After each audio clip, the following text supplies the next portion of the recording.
Hi and welcome. So today I want to share with you why behavioral change alone will not help you resolve your emotional eating.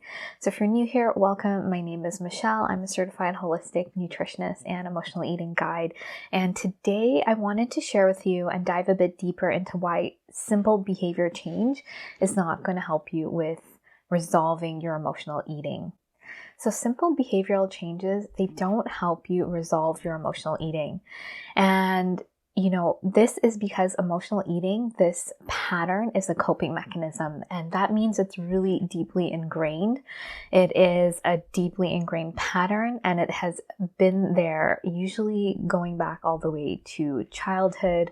And I've seen this with clients, and this was the case for myself. And because this pattern is so deeply ingrained, we can't just simply create a behavior and expect to override it.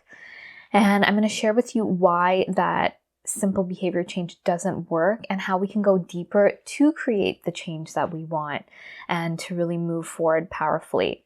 So emotional eating, like I mentioned, is a coping mechanism. It's a coping pattern we develop.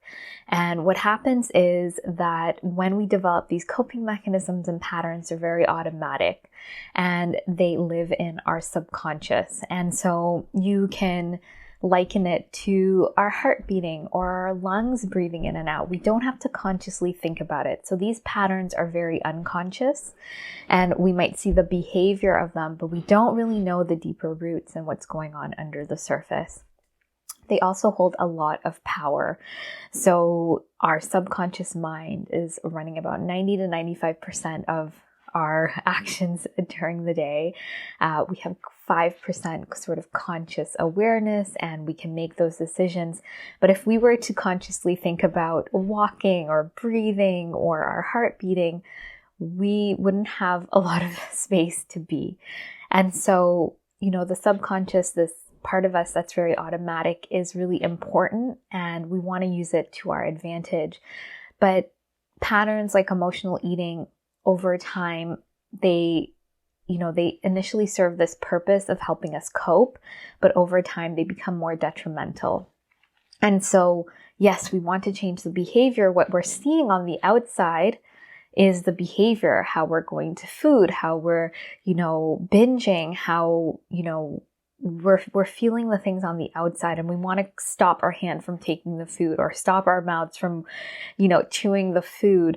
And that seems really obvious, but we have to step back and we have to go deeper. And so emotional eating is almost like this iceberg.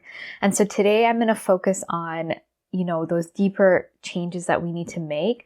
Sometimes we need to add in little things that are easier for us to implement because we don't have such a charge around them. But for the bigger shifting of this pattern, we have to dive deeper. And so when we have this pattern, because it's in our subconscious, because it's running the show so automatically, it really lives in our body. And this pattern is very powerful and it's triggered. And so whenever we feel any kind of discomfort or unease, this pattern gets triggered. So it comes up to sort of deal with the discomfort that we're feeling. And so it never truly lets us get to what it's protecting, let's say. So this pattern is helping us cope with uncomfortable emotions, discomfort, sort of the stressors of life. And we don't ever really move through the discomfort. We kind of run to the food. And so this becomes a band-aid. So this coping mechanism is not resolving our issues under the surface. It's not resolving those emotions. And how do we do that? So when we were very young, we didn't have someone there to help us regulate ourselves if we were in an uncomfortable situation, to help us process and move through any discomfort, to feel safe with emotions. And so we never learned that. And so we continue this pattern now with food. So we're constantly using food to soothe ourselves, not really looking at the deeper issue that's going on or being able to move through the uncomfortable emotions or discomfort under the surface. And this is really key and important because those emotions give us information. They're so important.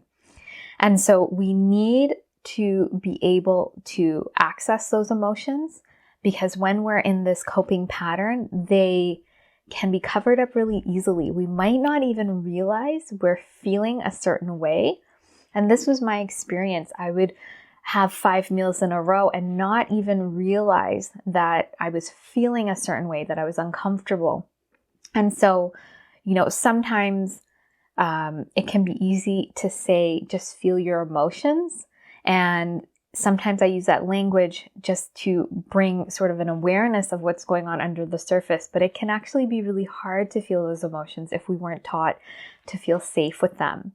So you can think about if in our society we run away from our emotions, we don't want to feel that discomfort and that uncomfortable feeling in our body, and we run away and we run away and we run away, and we use food and we use other distractions.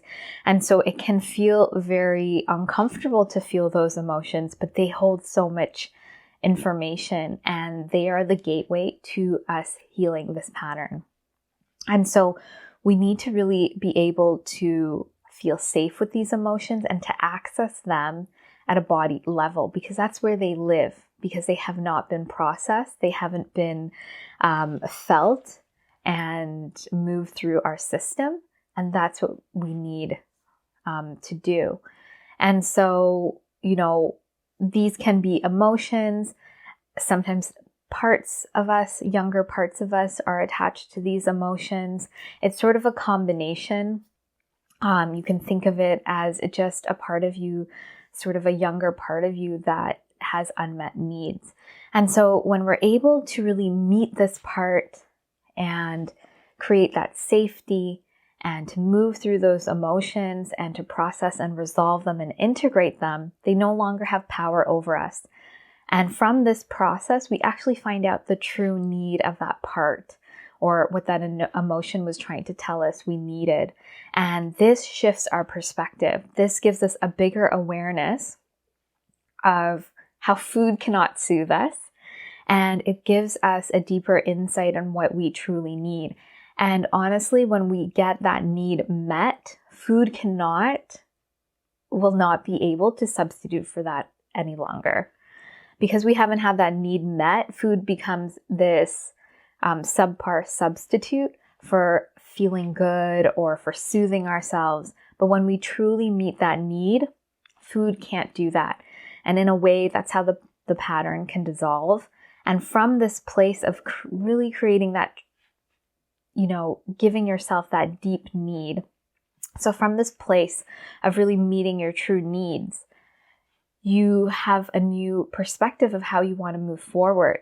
So you sort of detach from food, and you can move forward and relate to food in a different way, and relate to yourself and your needs and your emotions in a new way. And this gets to the core and the root, and it dissolves this pattern. And so this is why when we slap on a behavior change, we are bypassing all of these steps. And it's almost like there's all this stuff. I don't want to call it poo, but it's almost like there's all this stuff that we need to look at sort of below the iceberg, and we just slap something on top and think like we're fine, and we try to use all our willpower. Meanwhile, all the stuff under the surface needs to be looked at, processed. It has a lot of power, so we need to work with it in a specific way so that we can create that true change and that behavior that we want moving forward. And this is how we create change that is sustainable, because we're not trying to pile it on top of something, like sweeping something under the rug and it's growing bigger and bigger. Because the more we do that behavior change and we ignore what's going on under the surface, the more powerful it gets, and we're going to derail ourselves more and more. So if we work with it in this way, we're actually integrating and learning what was sort of left unprocessed, and we will become more whole. We'll feel more like ourselves. We come back to ourselves, and we create this way forward that is so amazing. And this creates ease in the body. This creates confidence in your body around food, because you're no longer attached in this way. You don't have to obsess and willpower and control. You get to be more at ease, and you'll feel that in your body. So I hope what I've said is resonating with you and it's given you a lot of clarity on what's going on under the surface and why that behavior change or that control or willpowering, it's not going to work for this deeper pattern, because this deeper pattern, you going towards food, is serving, sort of this bigger purpose. And so if what I'm saying to you is resonating and you would like to, you're looking for more support and guidance, I'd love to invite you to find out more about the Emotional Eating Evolution Program.